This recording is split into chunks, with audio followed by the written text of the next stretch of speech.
ವೀಕ್ಷಕರೇ, ನಿಮ್ಮ mobile recharge ದಿನೇ ದಿನೇ ಯಾಕೆ ದುಬಾರಿ ಆಗ್ತಿದೆ ಅಂತ ಯಾವತ್ತಾದ್ರೂ ಯೋಚನೆ ಮಾಡಿದ್ದೀರಾ? ಟೆಲಿಕಾಂ ಕಂಪನಿಗಳು ಯಾವುದೇ ಸೌಂಡ್ ಮಾಡದೆ ಸೈಲೆಂಟ್ ಆಗಿ ನಿಮ್ಮ ಜೇಬಿಗೆ ಆಲ್ರೆಡಿ 16% ಕತ್ತರಿ ಹಾಕಿವೆ.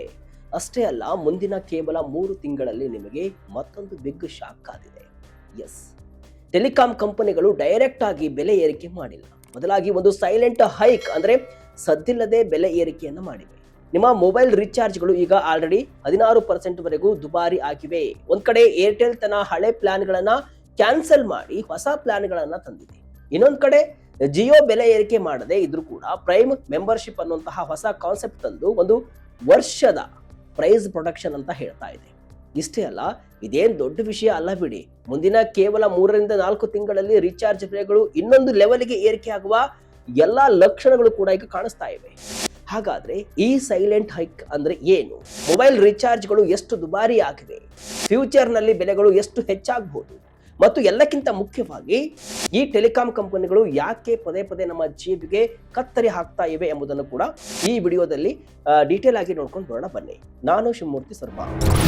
ಸದ್ದಿಲ್ಲದೆ 16% ದುಬಾರಿ ಆಯಿತು ರೀಚಾರ್ಜ್. ಏರ್ಟೆಲ್ ಮತ್ತು ಜಿಯೋ ಮಾಡಿದ್ದೇನು?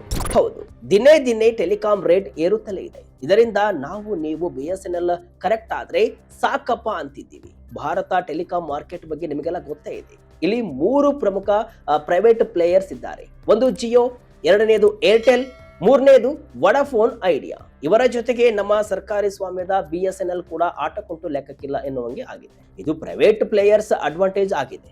ಇದೇ ಕಾರಣಕ್ಕೆ ಮೊನ್ನೆ ಅಷ್ಟೇ ಅಂದ್ರೆ ಆಗಸ್ಟ್ 12ರಂದು ಏರ್ಟೆಲ್ ಕಂಪನಿ ಒಂದು ಮಾಸ್ಟರ್ ಸ್ಟ್ರೋಕ್ ಅನ್ನ ಕೊಟ್ಟಿದೆ.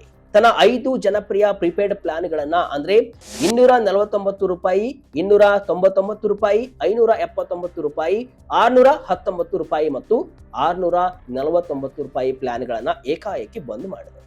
ಇದರ ಬದಲು ಏರ್ಟೆಲ್ ಅದೇ ಕ್ಯಾಟಗರಿಯಲ್ಲಿ ಹೊಸ ರಿಪ್ಲೇಸ್ಮೆಂಟ್ ಪ್ಲಾನ್ ಗಳನ್ನ ತಂದಿದೆ. ಆದ್ರೆ ಈ ಹೊಸ ಪ್ಲಾನ್ಗಳು ಹಳೆಯದಕ್ಕಿಂತ 5% ರಿಂದ 16% ನಷ್ಟು ಹೆಚ್ಚು ದುಬಾರಿಯಾಗಿವೆ.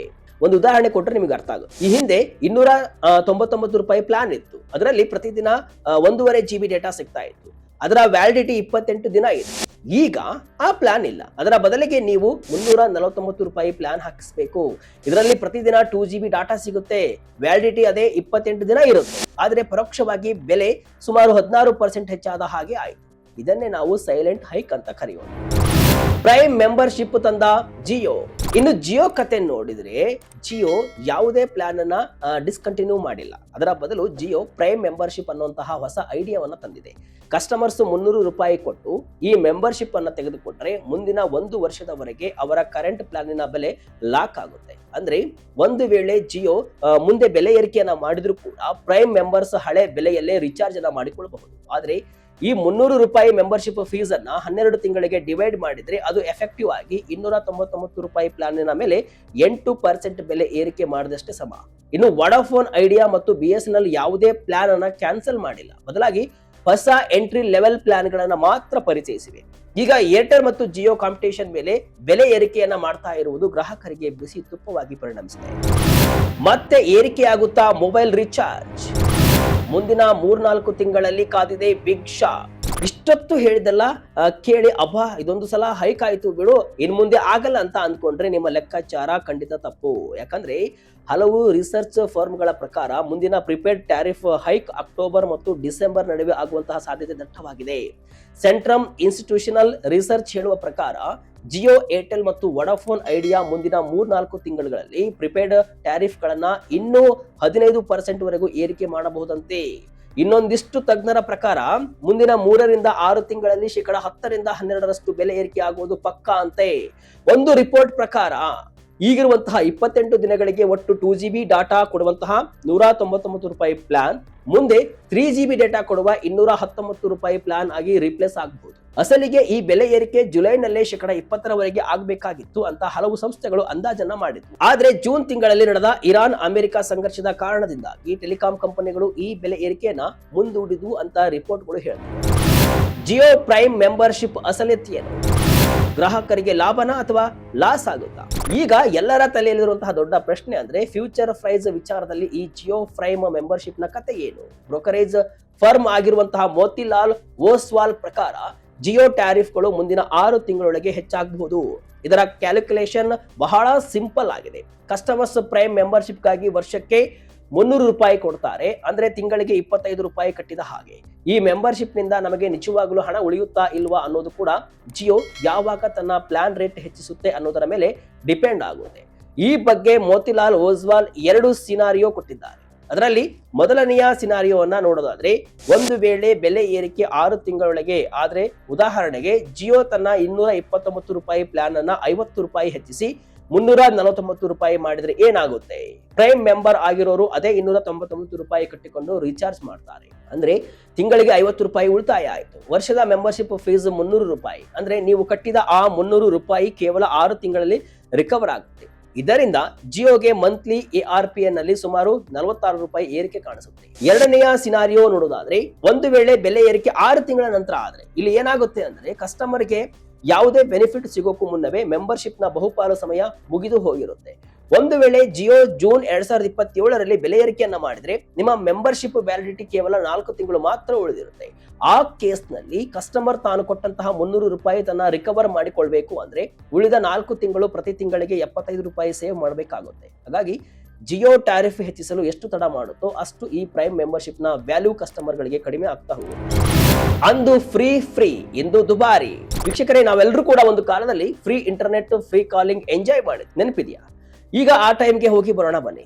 ರಿಲಯನ್ಸ್ ಕಂಪನಿ ಸೆಪ್ಟೆಂಬರ್ 5, 2016ರಲ್ಲಿ ಜಿಯೋವನ್ನ ಲಾಂಚ್ ಮಾಡಿದಾಗ free data, voice calls, roaming ಅಂತ ಭರ್ಜರಿ ಆಫರ್ ಅನ್ನ ಕೊಟ್ಟಿತ್ತು. ಈ ಆಫರ್ 2017ರ ವರ್ಷಾಂತ್ಯದವರೆಗೂ ಕೂಡ ಇತ್ತು.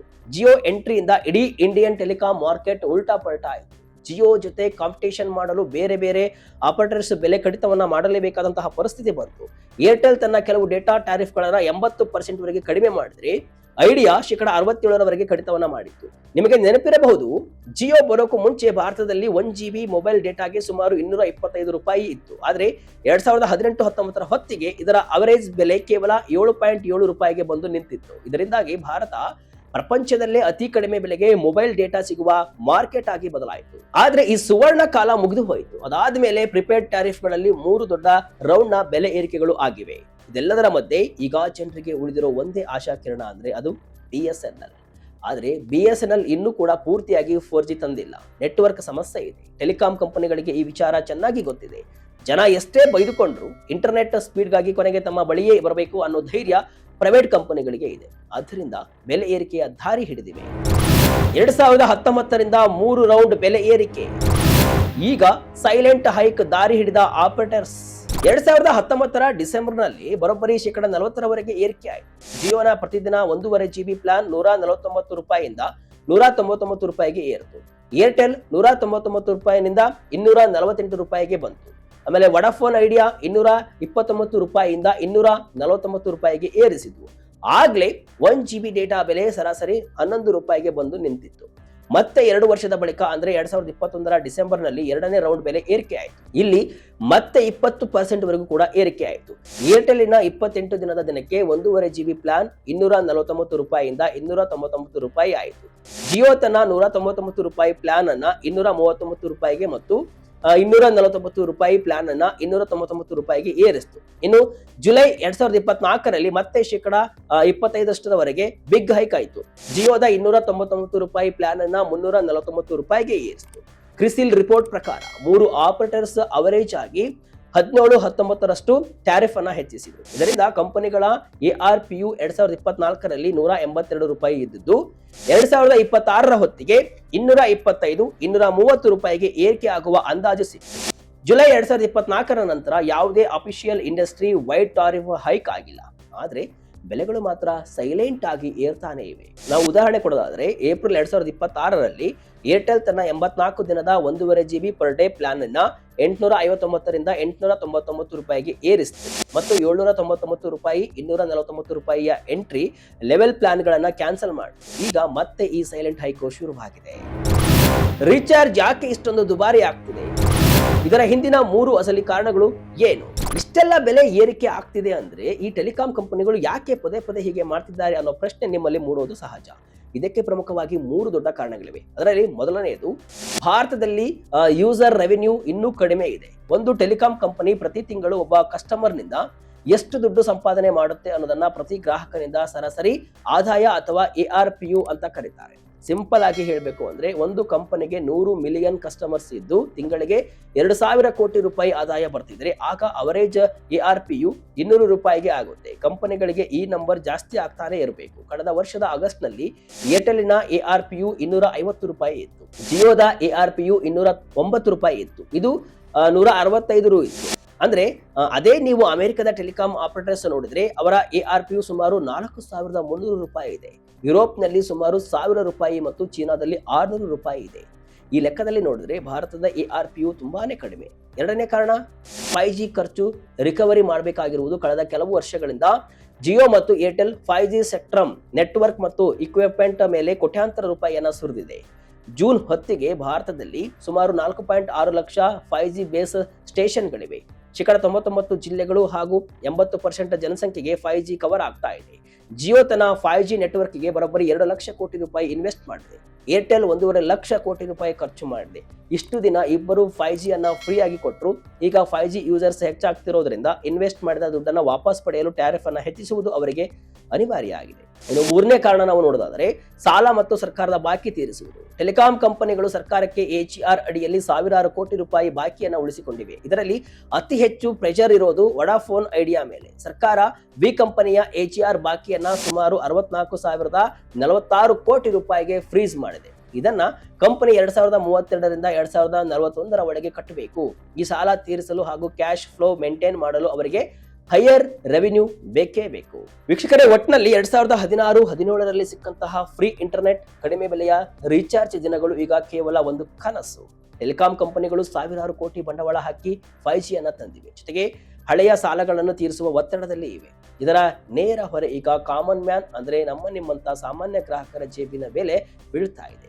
ಏರ್ಟೆಲ್ ಆಲ್ರೆಡಿ ಪ್ಲಾನ್ಸ್ ಕ್ಯಾನ್ಸಲ್ ಮಾಡಿ ರೇಟ್ ಅನ್ನ ಹೆಚ್ಚಿಸಿದೆ. ಜಿಯೋ ಪ್ರೈಮ್ ಮೆಂಬರ್ಶಿಪ್ ಮೂಲಕ ಸೇಫ್ ಗೇಮ್ ಆಡ್ತಿದೆ. ಜೊತೆಗೆ ಮುಂದಿನ 3-4 ತಿಂಗಳಲ್ಲಿ ಎಲ್ಲರಿಗೂ ಕೂಡ ಮತ್ತೊಂದು ಬಿಗ್ ಶಾಕ್ ಆದಿದೆ ಅನ್ನೋದು ಕೂಡ 100ಕ್ಕೆ 100 ಸತ್ಯ. ವೀಕ್ಷಕರೇ, ಈ ಬಗ್ಗೆ ನಿಮಗೇನು ಅನ್ಸುತ್ತೆ ಕಮೆಂಟ್ ಮೂಲಕ ತಿಳಿಸಿ. ಇದಿಷ್ಟು ಇವತ್ತಿನ ವಿಶೇಷ. ಇದೇ ರೀತಿಯ ಹಲವು ವಿಶ್ಲೇಷಣೆ, ಮಾಹಿತಿ ಅಷ್ಟೇ ಅಲ್ಲ, ಮನೋರಂಜನೆಯ ವಿಡಿಯೋಗಳಿಗಾಗಿ ವಿಜಯ ಕರ್ನಾಟಕ ವೆಬ್ಸೈಟ್, ಫೇಸ್ಬುಕ್ ಹಾಗೂ ಯೂಟ್ಯೂಬ್ ಪೇಜ್ ಅನ್ನು ಫಾಲೋ ಮಾಡ್ತಾ ಇರಿ. ಧನ್ಯವಾದಗಳು.